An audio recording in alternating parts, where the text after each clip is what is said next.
I'm graduating in half a year and I've got a job lined up, so we don't need her anymore, right?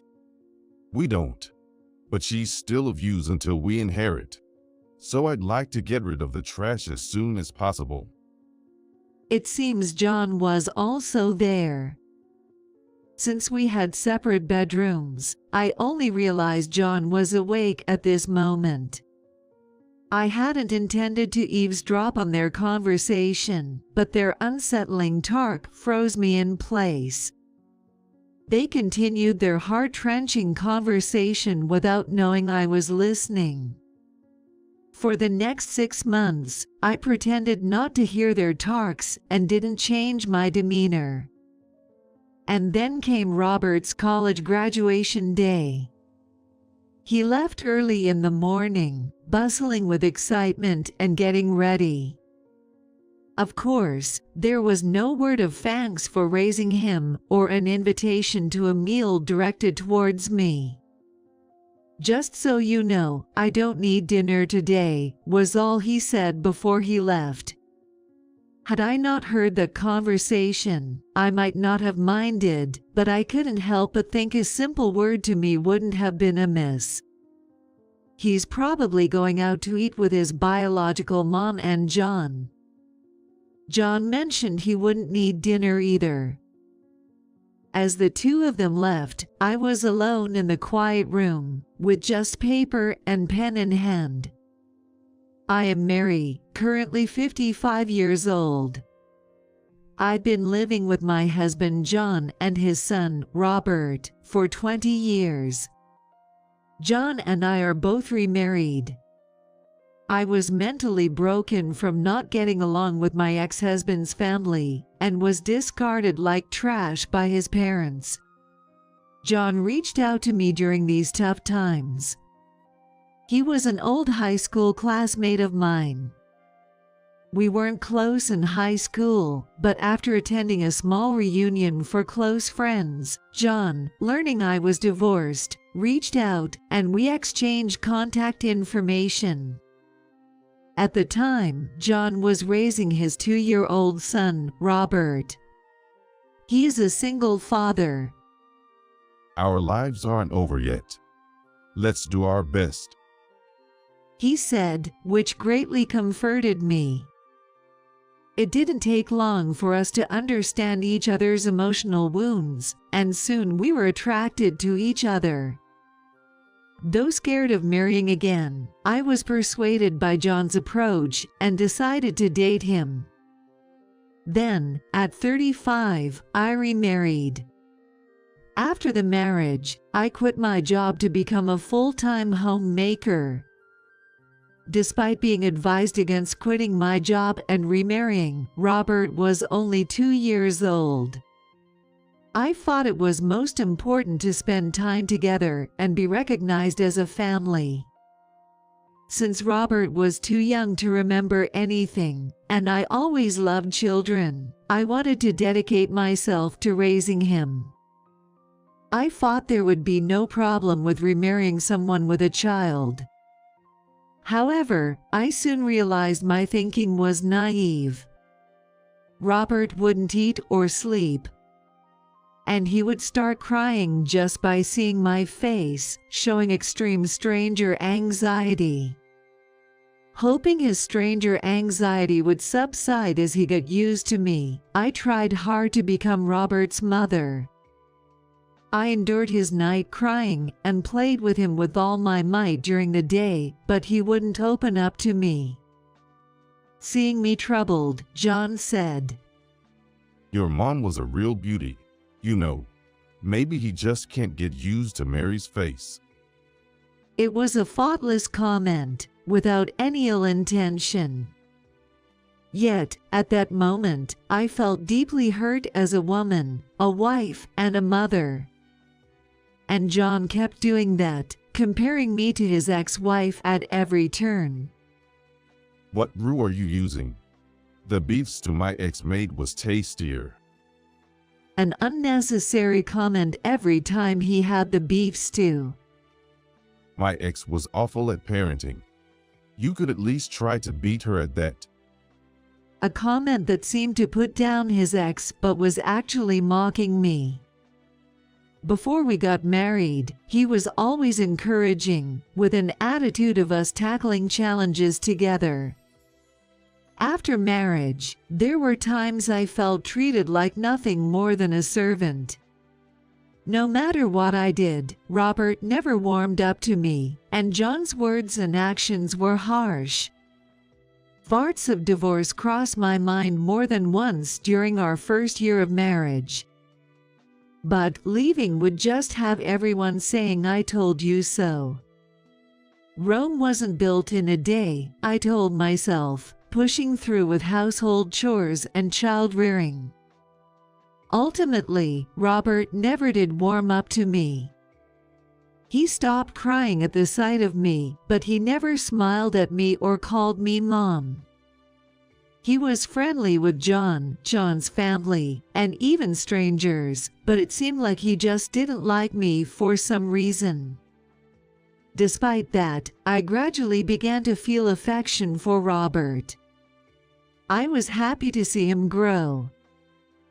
Mom, please don't come. When he started preschool, he grudgingly began to call me Mom. But attending preschool events, Robert would practically chase me away with a look of sheer terror. Consulting his teachers, they said he was just being clingy, but no solutions were found. While his growth brought me joy, the rejection from Robert continued to trouble me. It'll get better eventually. John would say that but never really faced my concerns. One day, I asked Robert, Mommy loves you very much. What can I do to make you love me? Robert looked surprised by my question. I felt uneasy at his expression but waited patiently for his words. Then Robert opened his mouth. Mom, do you really love me? Of course I do. No, you're lying. You hate me. Dad said so. I was shocked by his words. John had said that. What was he talking about? What do you mean? Dad said I hate you. Yeah, I'm not fooled. You're a fake mom. It's your fault my real mom is gone. After leaving those words behind, Robert stormed out of the living room. I was devastated. I had nothing to do with the divorce between Robert's mom and John. Yet, John blamed everything on me. Even though Robert was young, his refusal to open up to me, calling me a fake mom, was all John's doing. That night, I confronted John. Robert called me a fake mom. I can't imagine he would know to say that unless you told him, right? Who else would tell Robert such a thing? But John just brazenly denied any wrongdoing. I did say it. But it's not wrong, is it? Don't blame me because he's not attached to you. I was so frustrated, I couldn't say anything back. I still didn't understand why John would do something like that. In the end, my relationship with Robert didn't improve, and I felt increasingly distant from John as well. But children's growth doesn't wait for anyone. It was when we were preparing for Robert's elementary school entry. This backpack is good, right? John pointed to a high-end backpack. I was shocked by the price. It looks nice, but isn't it a bit too expensive? Why don't you ask your parents to buy it as a gift? Huh. I couldn't immediately grasp what John was saying, tilting my head in confusion. Your family is wealthy, and they could afford a gift for their grandson's school entry, right? John said this as if it was the most natural thing, not noticing my bewildered expression. Indeed, my family was financially comfortable. They owned real estate, and my grandfather had even been listed among the wealthiest individuals. Given that John and I went to the same high school, it wouldn't be surprising if he knew about my family's financial situation before we got married. Hearing about grandparents buying backpacks for school entry is common. However, Robert and I have no blood relation. And, since he hadn't warmed up to me, I never took him to visit my family. For New Year's greetings, John would say, "You and Robert don't need to go. We're not blood related to your parents. If you want to visit them, go by yourself," using the lack of blood relation as a reason to avoid interacting with my parents. Yet, he had the audacity to suggest they buy an expensive backpack as a gift. From my parents' perspective, they have no particular attachment to Robert. It might be a bit difficult, I said with a wry smile, declining John's suggestion. However, John seemed irritated. Why not? Just ask them. If they say no, then I'll know where we stand. His condescending tone irritated me. What do you mean by where we stand? I wanted to retort but held back. Of course, I couldn't impose such a burden on my parents. I planned to buy the backpack with money I had saved up from before I was married, and pretend it was a gift from them. Surprisingly, my parents offered to buy the backpack. In our hometown, it's common for the maternal grandparents to present such a gift. If Robert's birth mom's family or John's family were planning to give one, I thought it might be presumptuous of me to offer, but isn't Robert's mother Mary? Her words warmed my heart. Someone recognized me as Robert's mother. In times when I felt like breaking, my mom was always on my side. Thank you. It doesn't have to be too expensive. Something that Robert would find easy to use would make me happy. I thanked my mom, my voice choked with emotion. Soon after, a brand new, plain black backpack arrived. Robert's eyes sparkled when he saw it, and he immediately tried it on, looking pleased. However, John frowned upon seeing Robert's reaction. What's this? It's too ordinary. But this was recommended by the store as being popular. It's light and durable, which is perfect since Robert is small and heavy items aren't suitable for him. I don't care about it being light. It lacks luxury. John continued to criticize the backpack we received as a gift. Robert, who had been happy, quietly put the backpack down after hearing John's words. He then lost all interest in it. The same thing happened when it was time for middle school entry. John insisted on high-end brand sports bags and shoes for school, expecting my parents to buy them as gifts. As Robert entered middle school, he began to mock me on his own, influenced by John's behavior. It's good you married Dad since your family is rich. He said that, mocking me. I'm sure John must have been saying things like that to Robert. I had been pretending not to notice, but by this time, I was acutely aware. John had married me because my family had money, and to secure someone to take care of Robert. Stop saying silly things and go study. By this time, I had given up on being liked by Robert. Even if I was called fake, I believed it was my duty to raise him as his mother.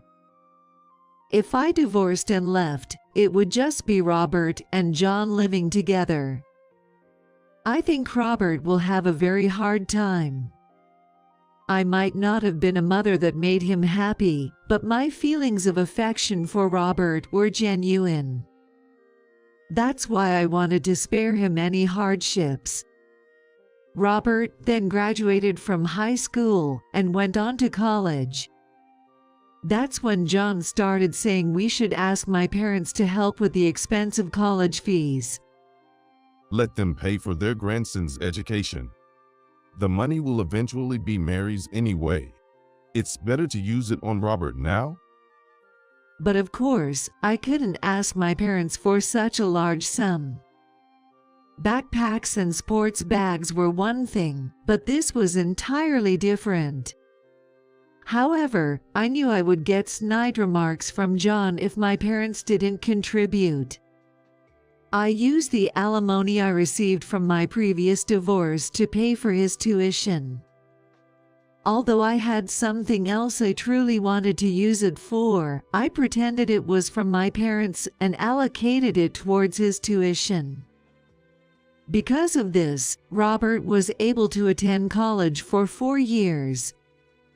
He even received a job offer and was nearing graduation.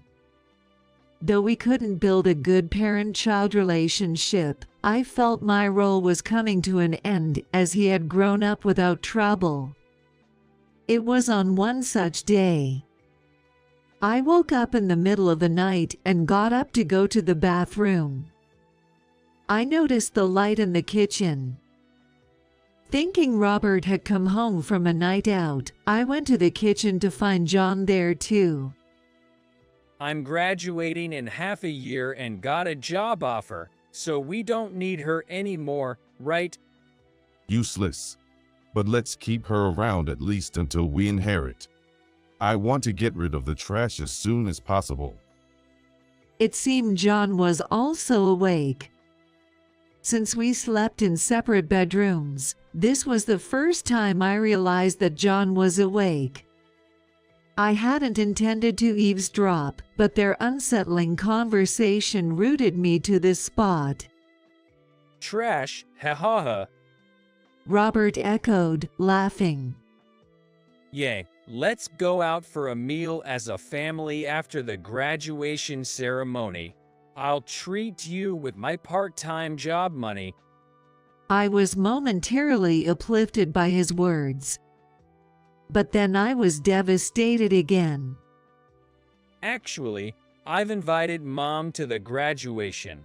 She used to come to school events when I was in elementary school, but I haven't invited her recently. I thought it would be nice for the last time. That's great. It's been a while since we've been able to get together with just the family. I'm looking forward to it. It was a casual conversation about inviting his birth mother to a meal. While there's nothing wrong with that, and I didn't expect anything in return for raising him. I had been rejected from attending any school events or milestones since kindergarten. I had wanted to attend his college graduation, but was told, no parents attend college graduations. Yet, he had been inviting his birth mother since elementary school. She hadn't contributed to his upbringing or education, just having given birth to him seemed too much of a good deal. John must have facilitated the contact without any consideration for me. Even though I tried to accept it, Robert's words, implying his birth mother was more important than me, directly hurt me. Well, I'm not saying I'm not thankful to Mary, but she's not family. When we were divorced, I wondered how I was going to raise you, but having a convenient housekeeper around was a lifesaver. Well, the cleaning and laundry were fine, but I wish the meals were better. The lunchbox was inedible. I always had a hard time figuring out who to pawn them off on. You got to eat whatever you liked with that money. So it worked out well for you, didn't it? Following that conversation, John and Robert's laughter echoed. Hearing this, I stood there in shock. It was an even more shocking fact. It was terrible that despite making lunch every day since he was in middle school, he was selling it to others. It was disrespectful to the people he sold them to and essentially trampled over my feelings, thinking I was doing something nice for Robert. Struggling to move my frozen legs, I quietly moved away from there. Listening to their mocking laughter any longer felt like it would break my heart. I had been married for 20 years, raising Robert since he was 2 years old. Yet, I was never once acknowledged as family. I crawled into bed and cried. Then, I decided on something I had kept close to my heart for a long time. For the next 6 months, I acted as if I heard nothing and changed nothing about my behavior. Then came the day of the university graduation. Robert left early in the morning, bustling with excitement and getting ready. Of course, there was no word of thanks for raising him or an invitation to a meal directed towards me. Robert left with just the words, "I won't need dinner tonight." Had I not overheard that conversation, I might not have cared, but a part of me wished for at least a word directed at me. Probably he was going to dine with his biological mother and John. John also said he didn't need dinner. After seeing them off, I sat alone in the quiet room with paper and pen. It was just past 1 p.m., too early for them to return home, when my phone rang as I was having lunch outside. The call was from John. I glanced at it and sipped my coffee with a smile. I had no intention of answering the call immediately and let it ring for a while. I bet he's panicking on the other end. Feeling a bit sorry for the incessant ringing, I finally picked up. Yes. Mary, is that you? Where are you? What's this note about? As expected, John was in a panic. Seeing the note meant he had returned home. If I told you where I am, it wouldn't really be running away, would it? Everything is written in the note. When I said that, John stumbled over his words, but. As the conversation was going nowhere, I sighed deeply. That's how it is, so please submit the divorce papers I've filled out. At those words, John seemed to snap back to attention. I had left the divorce papers along with the note. I won't accept a divorce. But what do you mean the tuition fee is unpaid? At that, I smiled again. Apparently, to John, the unpaid tuition was more concerning than the divorce. Oh, aren't you supposed to be at work? How do you know about that? Oh. John was at a loss for words, stammering. It seemed that John had attended the university graduation ceremony with Robert's biological mother, his ex-wife. That's probably where he found out about the unpaid tuition fees. Anyway, they told me that if the unpaid amount isn't transferred by the end of this month, he won't be able to graduate. Just tell your parents to transfer it right away? Why should I, just a mere housekeeper, go to such lengths? My tone inadvertently grew sharper. But it was my honest feeling. I'm just a housekeeper, right? You've brainwashed Robert since he was little not to get attached to me. That's not true. He was attached to you. And he actually called you Mom, didn't he? Don't lie. He only called me Mom because you were concerned about appearances, right? John fell silent. I paid the tuition for 3.5 years anyway. If you want him to graduate, why don't you, as his parent, pay at least for the last semester?" I left him with those words and hung up. A few days after overhearing John and Robert mocking me one night, the bill for tuition arrived. Given all the demeaning things said to me, being called just a goal for money and a housekeeper, I couldn't bring myself to pay. The university contacted me several times. According to the university's rules, if the tuition remains unpaid, even if Robert could attend the ceremony as a prospective graduate, he would be expelled if payment wasn't made by graduation day. In other words, he had to transfer about $6,000 by today. After hanging up with John, Robert also called. "Hey, you witch. What's this about unpaid tuition? Why haven't you paid?" It seemed he wasn't with John. Otherwise, he wouldn't dare speak to me like this. "Ask your father for details. I have no intention of involving myself with you two anymore." What does that mean? "Take care, then." Just wait a minute. I cut off his protests, ending the call. Since the day I overheard that conversation, I had decided to leave the two of them behind. I then disappeared from their lives completely. My phone kept ringing all day. If they had time for this, they might as well make the transfer. The next day, I changed my phone and number. 3 months later, while at the municipal office for errands, I discovered the divorce papers hadn't been submitted. Feeling frustrated that nothing had been done in 3 months, I reluctantly returned home. Since the key still worked, I entered the house to be greeted by a strange smell. "What's this smell? Like rotten food."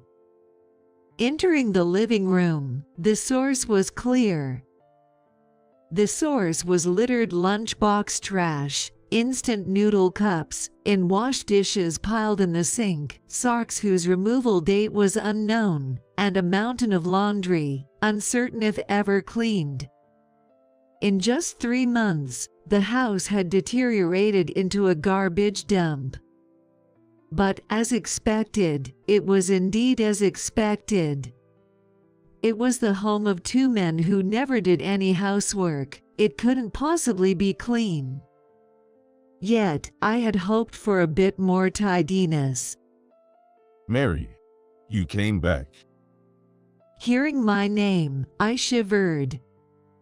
Turning around, a scruffy John stood there. "You didn't go to work?" He hesitated before responding. "I got fired. "Fired?" I got caught taking money from the company's safe to pay for Robert's tuition." His confession left me astounded. "You embezzled for just $6,000. "It's not embezzlement. That's an exaggeration. I got fired, but the company said it's okay if I return the money.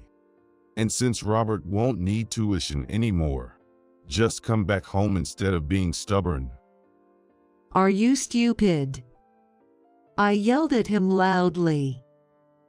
"I knew you were foolish, but I didn't realize to what extent. I've already left a note saying I've cut ties with both of you.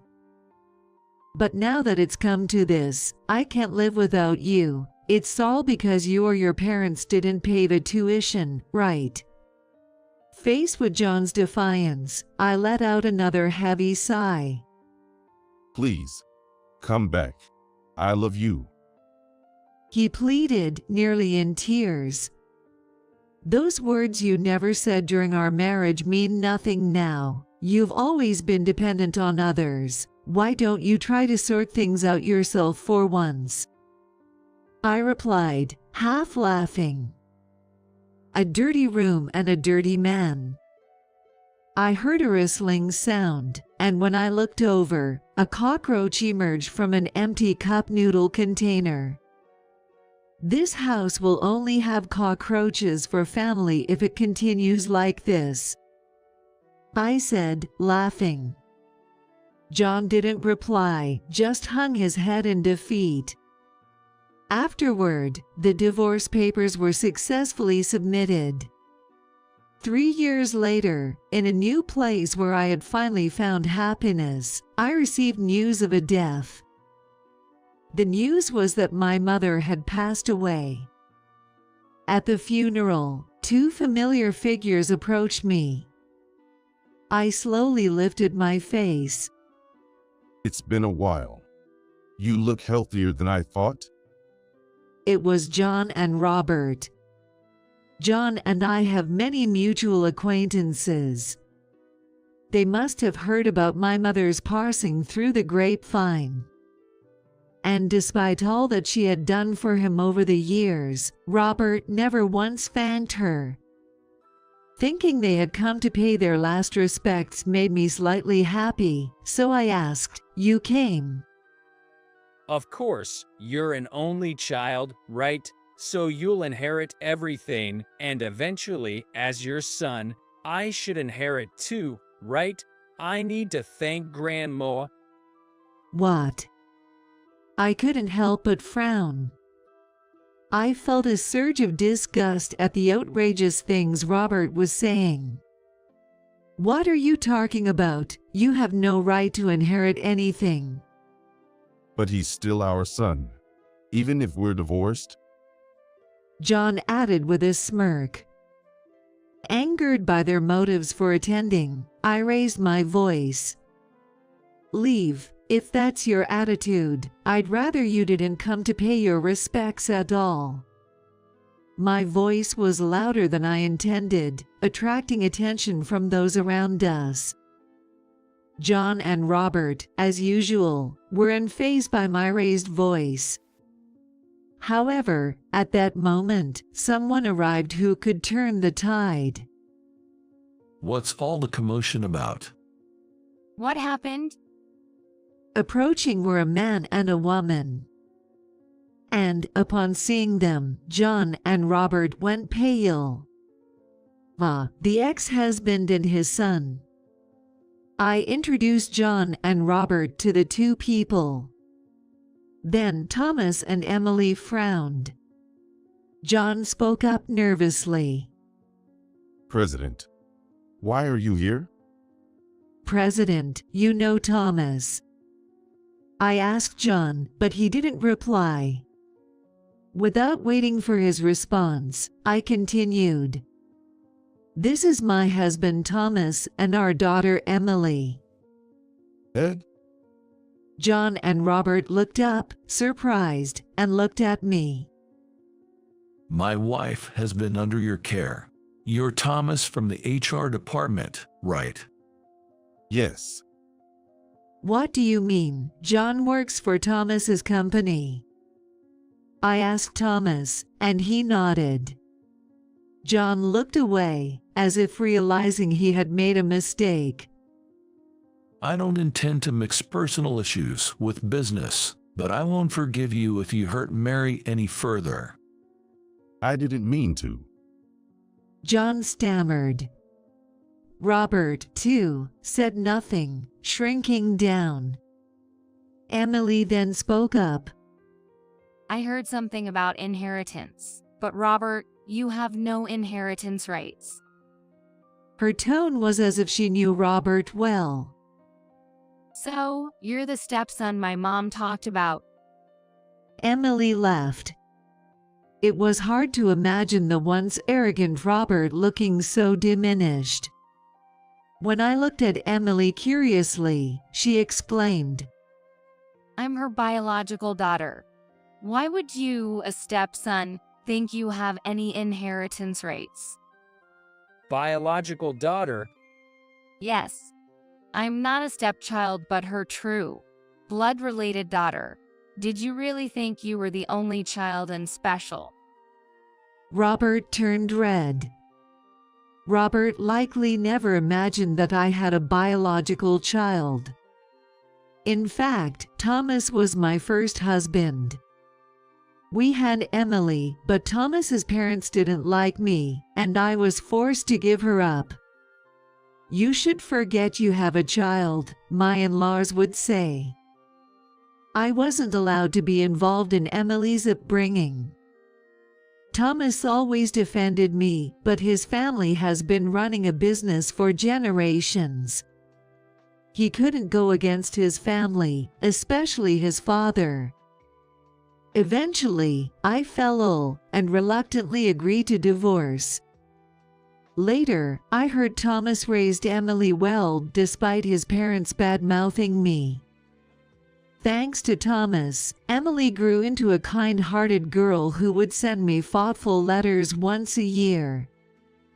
While married to John, I had no direct contact with Thomas and Emily. Yet, Thomas would sometimes bring Emily to meet my parents because she was their granddaughter.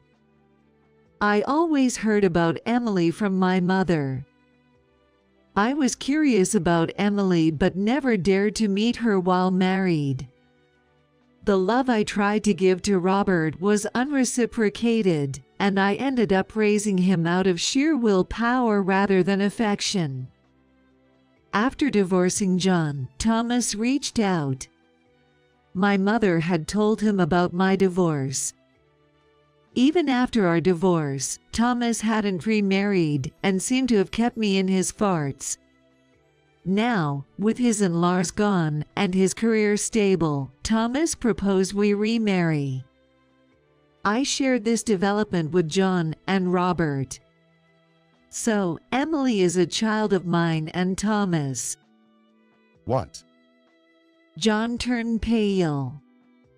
He likely never imagined that the woman he had employed as a housekeeper was someone's beloved. Did you approach me because I'm the president's daughter? Emily sharply asked Robert. It's not like that. But ultimately, you married my mom for my grandmother's money, right? I can date someone like that. Robert wiped away secret tears, devastated by Emily's words. It seems he said to Emily that he loved her without knowing where they had met. If Robert had been raised differently, not brainwashed by John, the relationship between my born and raised children could have been a source of happiness. Unfortunately, Robert had grown too similar to John. Being with someone like Robert would indeed be troublesome. I couldn't help but agree. My parenting was at fault. I'm sorry, Emily. You deserve someone better. Robert, please stay away from Emily and her money. After being rejected in front of everyone, Robert glared at me, but he couldn't say anything back. He's also a victim of John, but as an adult. He won't find happiness unless he acknowledges his and his father's faults. That's why you should leave too. This isn't a place for those who aren't family. Thomas said, effectively kicking them out. It was the perfect retort, echoing the "you're not family" I had once heard, back at John and Robert. John reportedly continues to work at Thomas's company, feeling out of place. Given his age and the reason for his previous job termination, finding another job would be unlikely. Why did you hire him, knowing about John? When I asked, Thomas laughed. Of course, I knew. Keeping him under me ensures he won't bother Mary. His words warmed my heart. I hadn't realized it was all for me. Moreover, there was surprising news. It seems like the son has cut ties with him. He's probably reflecting on his past actions and attitude towards you. Remarkably, Robert had moved out to live on his own. Rejected by Emily, his plan for a large inheritance failed. He realized happiness requires personal effort.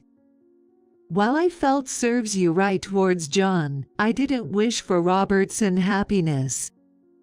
I hope he grows through his struggles and finds happiness, a testament to my role as his mother. I now live with Thomas and Emily. After driving me away, my in-laws regretted their actions, seeing the depressed Thomas and Emily. But it was too late to change anything after I remarried. Did you think you were happy? Thomas asked. There were happy times sometimes. I smiled too. But the happiest times of my life are yet to come. Emily is soon to be married. I hope to live long enough to turn our past struggles into laughable memories, aiming to grow further.